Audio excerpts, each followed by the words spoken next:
Hello! I'm back with another video that will become obsolete the moment the game is launched. Today, and as usual, we're talking about Nightingale, the upcoming game from the small and new Inflextion Studios. If you haven't taken a quick moment to watch my last video, you should do that now, or you could do it after. I don't know your life. But I do talk about the game and studio there. Fun stuff. If you made it this far, I like you. We can hang out. Today, we're drilling more into the mechanics of this game. The very under lock and key characters. I mean, really. Considering this game is supposed to come out in only a few months, and there's no play footage released aside from like screenshots and very small things that I guess are supposed to show off the skybox. I mean, I get it. Okay, but, well, that's a lie. I don't get it. What I do get, I suppose, is that they're a small, tiny studio. So nothing against them. I also help with a small Discord of like 12K-ish people that has like 3K activity. And yeah, it absolutely takes time to do things with such a small team. And in my case, that team is volunteers. So yeah, total props. But here I am making videos that, as I already stated, I fully expect them to be obsolete very soon. But I love harassing you folks, and I enjoy being proven wrong. Take that with a modicum of sarcasm, irony, and a perfect storm of choice in delivery method. I am making these for my own reasons, for fun, and to get great dialogue out of it. So, no sweat off my back for talking about things you give me very little resources for. Now let's get nerdy. We start today with a look into the character creation. You are a Victorian style era humanoid, fully. There's no half-breeds here. You have the ability to customize and play in first and now recently announced, thank you so much, third-person view.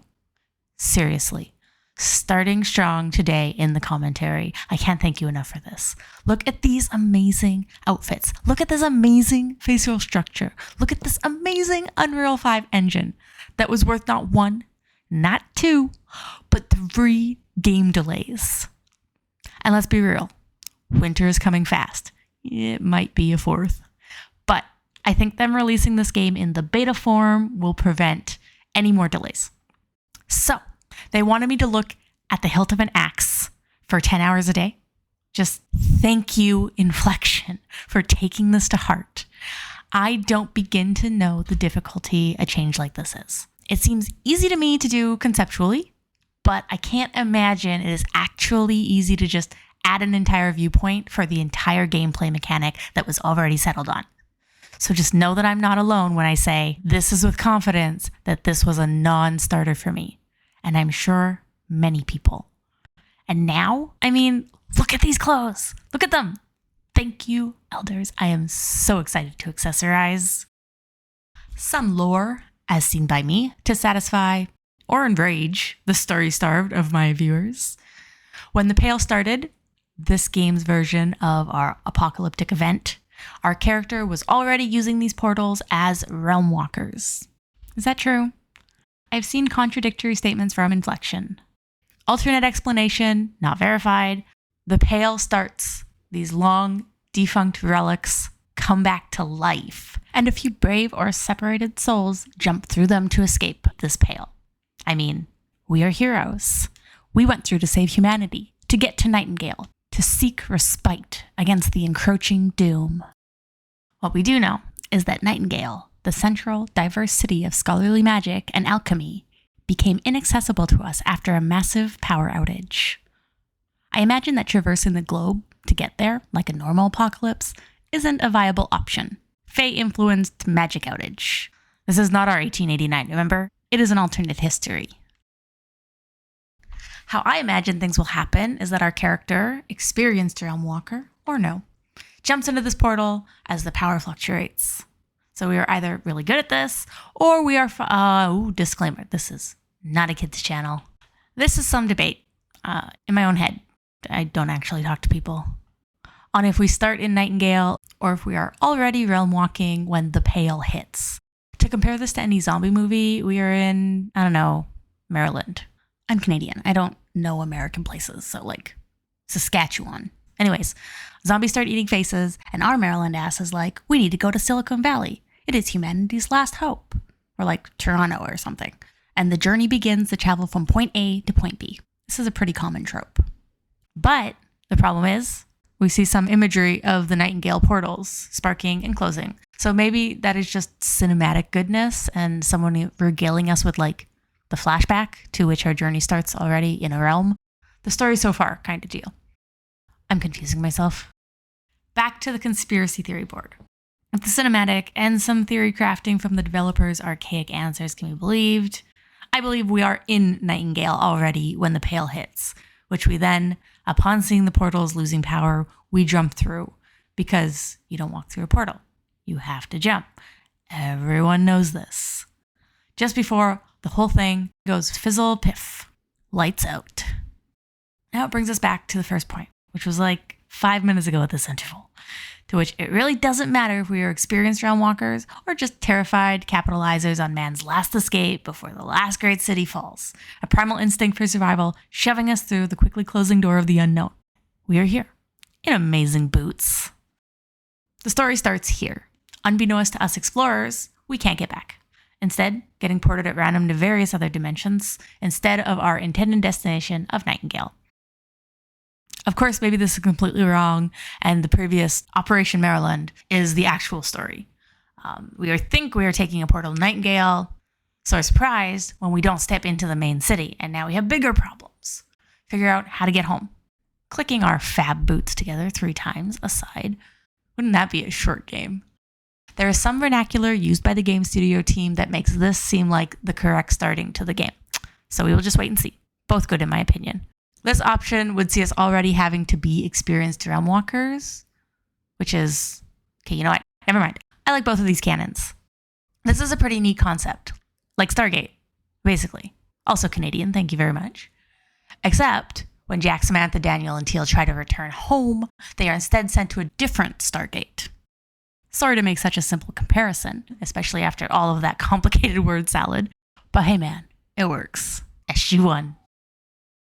Damn it. Please don't let my co-op play be resigned to only teams of 4. I swear, I didn't mean to connect those dots. If that ends up being the case, I will name drop "This Stinks of Stargate" all over this game. Do not test me. I will rename my guildmates from Realmwalkers to SG-1 so fast. They wouldn't do that, would they? Also, if you haven't seen Stargate, it's a little old. And I mean pixelated, not like a fine wine like myself. Anyways, SG-1 is worth a watch through. Go take a look and come back and let me know what you thought of it in the comments below. Make sure to subscribe so you can find your way back. Nightingale is 1889, so there's that difference. Less of a nuclear option, I guess. 2023 is wild, isn't it? Next, let's talk about the current mechanics. Everything I am seeing about mechanics is that this is a ranged shooter game. And I actually feel like it was meant to be that, to get the Destiny 2 FPS crowd. I have not seen a single sword or axe. What I have seen, and stay with me, I can support this with statements, is that your melee weapons will mostly be comprised of the tools that you make. The tools you would normally use for harvesting. So, from how I understand this, these will do enough damage to be considered your melee weapons. This is from a dev answer question on their Discord. I read that. That is a thing. Will it change? Probably. Am I making it up? Less probable. What is important here is that your tools will be the things that you can enchant. Now, we aren't calling it enchanting. What are we calling it? Binding? I think we're calling it binding. Not to be confused with the bound, right? So do you see why I used enchanted? Anyways, what you need to know is that the tools are going to be useful in using magic. There is no confirmed number of spells, but I think they're saying it's something in the realm of see what I did there? Something in the realm with about 10 spells to start in beta, with a mix of utility, defense, and aggressive or assertive. Attack spells. So with your tools being your gathering weapon and your melee weapon, it might make it possible to have 1 spell per tool. For me, it seems like attack spells on an axe and utility spells on a skinning knife, a dagger. Man, we really need some playthrough video here. They have mentioned like 3 different tools for gathering, and they've just recently added a fishing rod. So a 4th tool, I guess, it only has 1 purpose. I don't think you could kill someone with a fishing rod, but I might try. So only 3 spells. I do imagine you can add spells to your ranged weapons as well. I say ranged weapons, they're guns. Like, we're using guns, people. Here's some actual hard footage of that.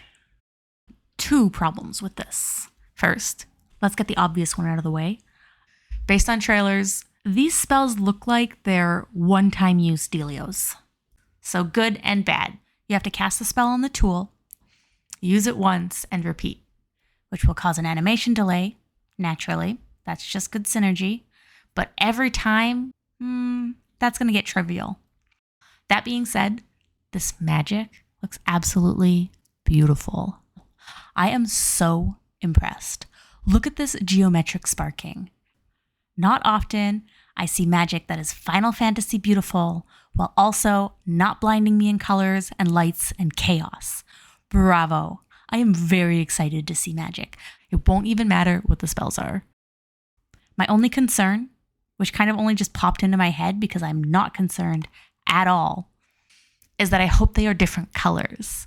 I think we have only seen what we could call light spells now and some red spells. Is this a blue spell on this tree right here?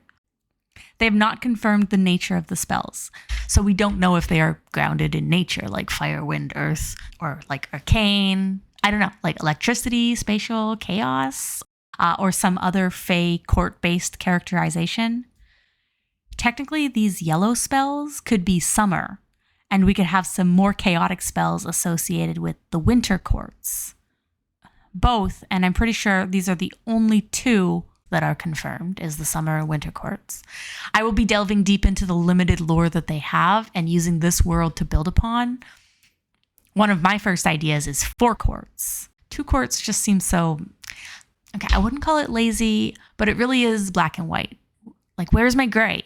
Give me gray paths to walk. So anyways, Inflextion, for now, confirmed 2 courts. Epic and her owned server, lore, and Discord confirmed 4 courts. You can join me in Discord to story build, play when it is released, or just have great talks about ideas. It is what I live for.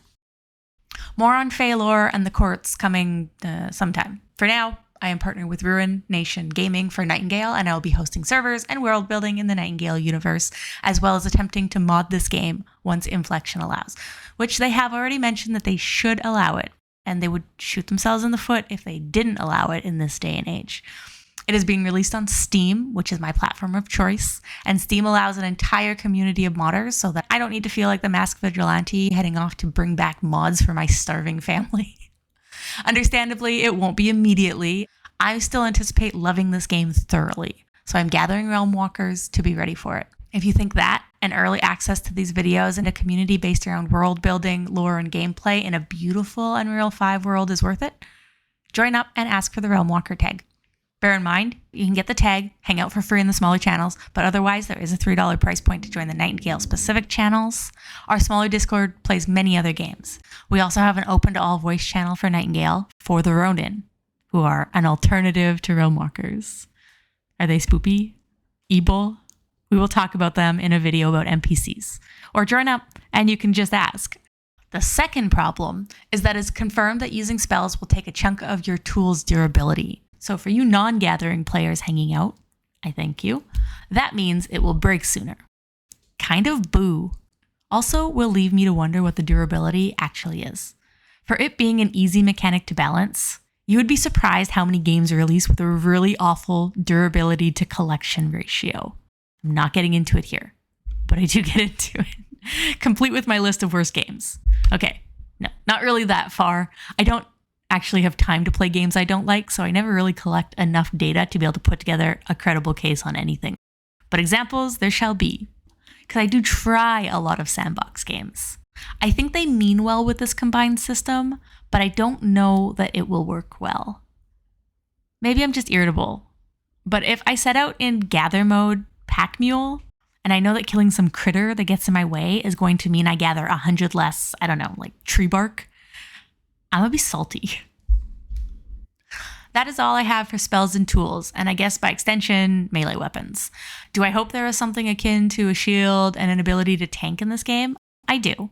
But will I miss if they decide to go entirely gun, bow, and gunpowder?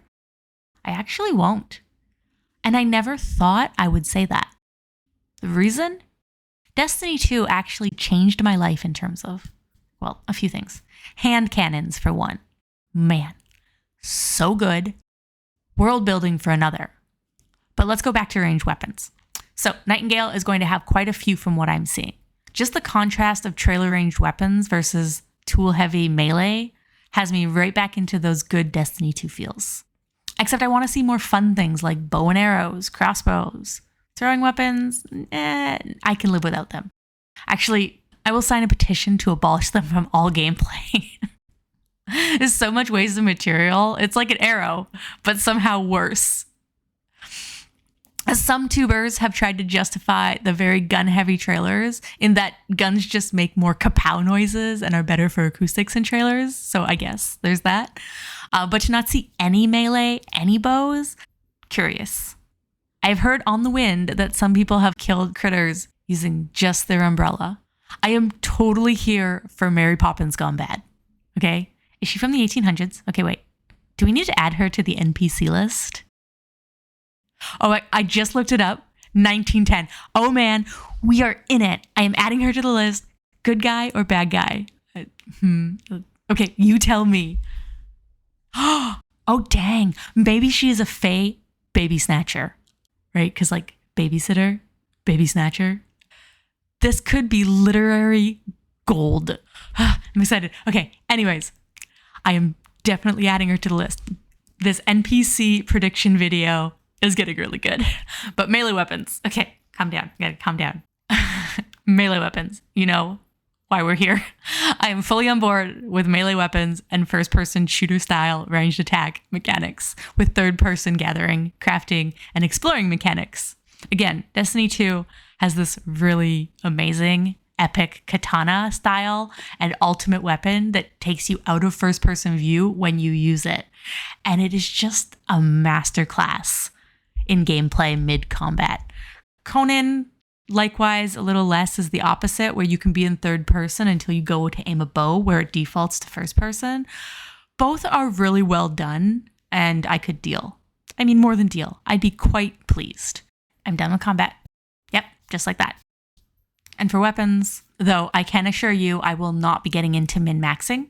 You will just have to join the Discord so I can pawn that job off on somebody else. I'm only going to boop quickly on outfits in combo with the combat. There will be no Transmog. For those of you not familiar, Transmog is the effect of wearing the clothes you want. Fashion, while using the statistics from a different piece. So in essence, you are wearing the stat pieces, but aesthetically, you are dressed how you want to be. Victorian dresses and lace boots all day long, baby. This does not exist. Did you think I was going to give you good news? Nope. Right now, you will wear what you wear. I'm a mod gamer, so this usually doesn't bother me because modders will fix this. It is what I love about them. They understand priorities and improve quality of life. So until then, I will just die in a really nice dress. Probably a lot. Who knows? Maybe they will let me dress in layers. An iron corset under some silks. A girl can dream. For now, I don't think so. Building. This video is already like 20 minutes long. Do you really want me to get into building here? That will be its own thing. One, because I'm super excited about it. Two, because I think I can fill a whole video. Subscribe to this channel, hit notifications. You can be the first to listen to me talk about building. I will say the build sets look really well developed, and Unreal 5 should give us the best building experience yet. With conditions. And considering they are going to send the Bound every night to try and destroy it, you nervous yet? You are going to have to come back for that video. It'll be a doozy. If you can't wait, the video I made before this touches a little bit on that whole mechanic and how pleased, displeased I am with it. So if you're curious, take a look at that if you'd like.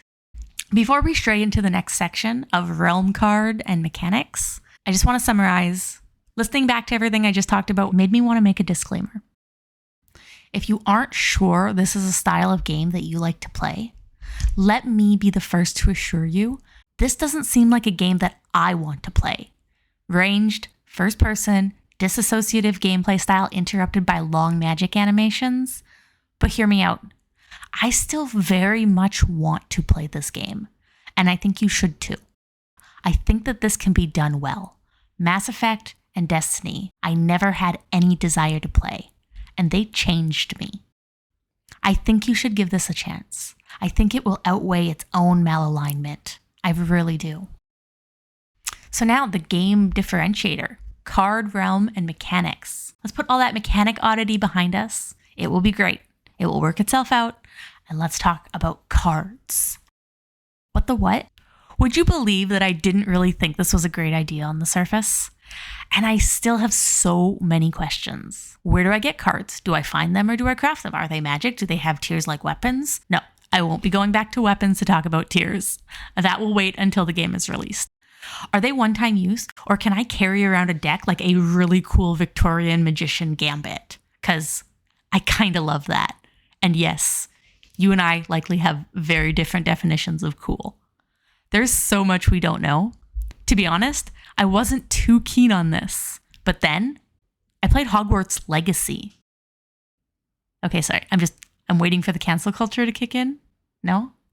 Okay. What does Hogwarts Legacy in Unreal 5 have to do with cards?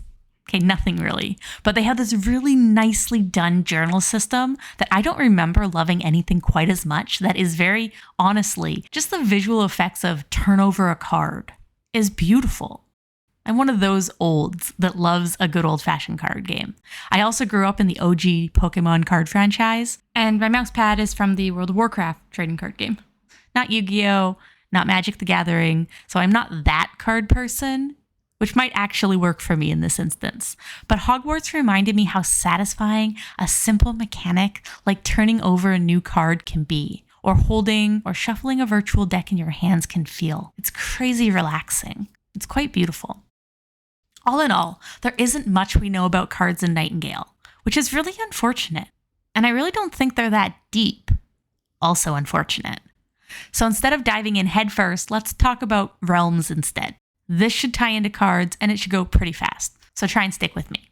Nightingale claims to have vast realms. We'll see. I already have a few issues with this. First, from what I am hearing, realms have a 2x2, air quotes, square, basically. However, when this is measured in terms of vastness, 2 seems pretty small. Minuscule even. Almost better to call it an 8x8 of a smaller measurement. No? But what do I know? As long as I don't go through a portal and can see the other side, or my trek isn't eventful, maybe I'm the only one calling it an open world, but it should be. Sandboxes kind of demand it. That would take away a good degree of the open world feel. Each one is the same size, so your starter realm will not be any bigger or smaller than any other realm you can have open. And I have no idea how many biomes you can have open at once. Well, I do know. You, the person, can have one home biome where you go to when you die. It never goes away unless you close it and choose a different one. And then you can have one, and only one, alternate biome open at a time. So yep, once you close it, and you have to manually close it, this isn't just like a walk out of it and you never see it again scenario. You have that control. So this is not like Last Oasis in where every biome is kind of on a timer. Also, side note, great concepts in that game.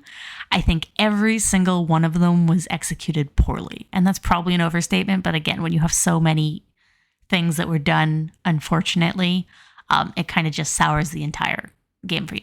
The same style, they had that 2x2 terrain grid. It was similar, but awful. Maybe that's why I'm hesitant on how they will do this biome thing. Very hesitant. Almost terrified.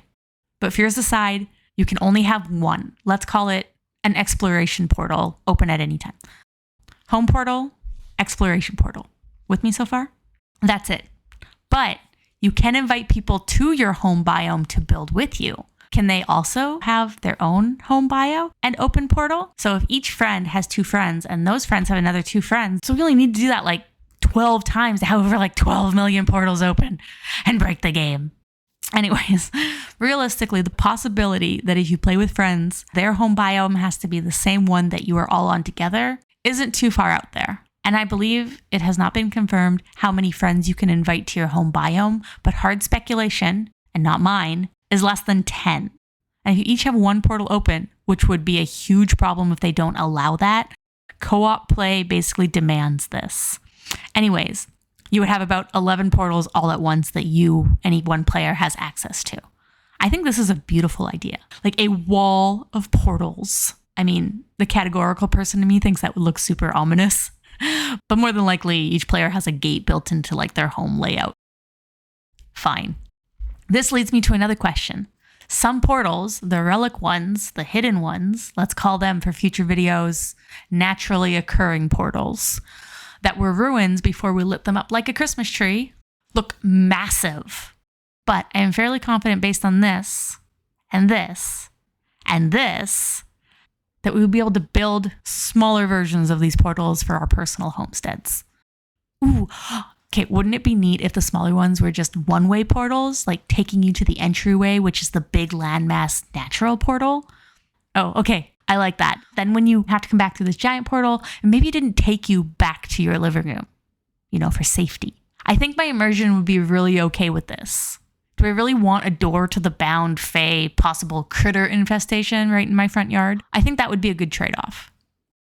I'm going to add this to the short list of things I want to see in the game and prediction videos. So the portal in my house, one way, I emerge in this massive Stargate out in the open, in the normal natural environment. And then when I come back through that portal, it takes me to the portal of the natural environment on my home biome. And then I have to trek my way back to my house.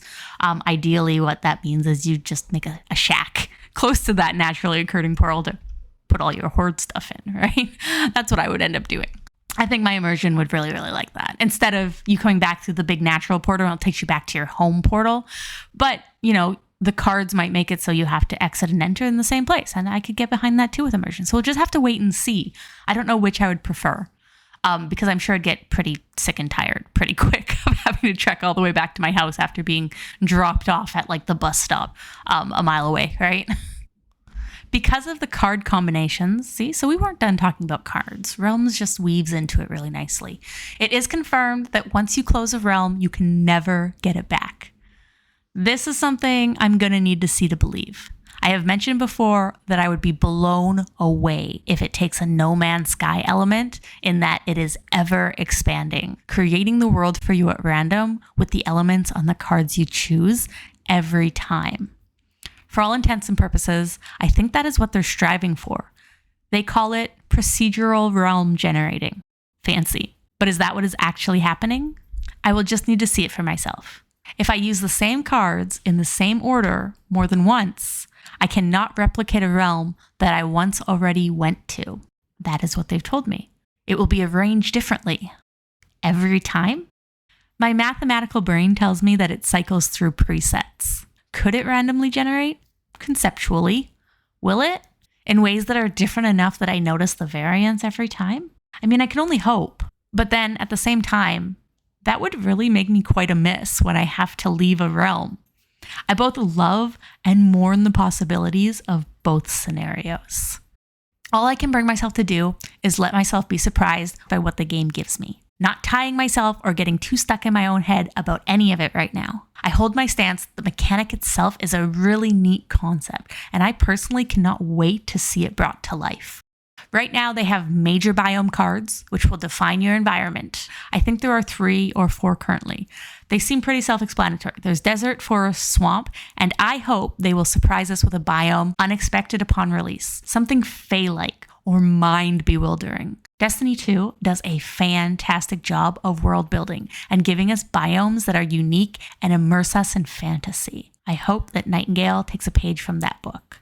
Then there are major and minor cards, which will define some elements within that biome. Creatures, either hostile, apex, or etc. Mood lighting, cycles. Night or day, or only day, you know what I mean. Mood. And then the number or maybe rarity of resources. They said about a couple dozen, maybe 40. More on that will come once the game is out and I'm playing it. Again, 40 different combos of 3 to 5 cards each. That is still a lot of combos. I will be Discord streaming in my community when all this comes out. I will be doing different card combinations and hopefully uploading more tutorials. Please like and subscribe. I'll wait. that is going to be the end of this rundown of the in-game playability. Unless they announce something crazy that I cannot cover in my own Discord or completely contradicts or confirms what I have already talked about here. I'll be getting into a little more of these when I start talking about predictions in some upcoming videos, such as what I think the magic will look like and mean. But as far as what we know and what will be in the game, this pretty much wraps up my videos on the gameplay. I wanted to make sure I got this out before I started doing my prediction videos, so we kind of have the root of what Inflextion is building and then where I'd like to see it go and what predictions I think might come out so that we have a starting point of facts before we start making guesses and having fun with it. As far as what we know and what will be in the game, this pretty much wraps up my videos on the gameplay. Check out my last one if you want an even overview. And in about a week or two, I'll be releasing some more videos on the beasts of the game, the NPCs, and this will be both the ones we know of and predictions, as well as Fae and lore guesses. I look forward to seeing you there, and I will see you when I see you.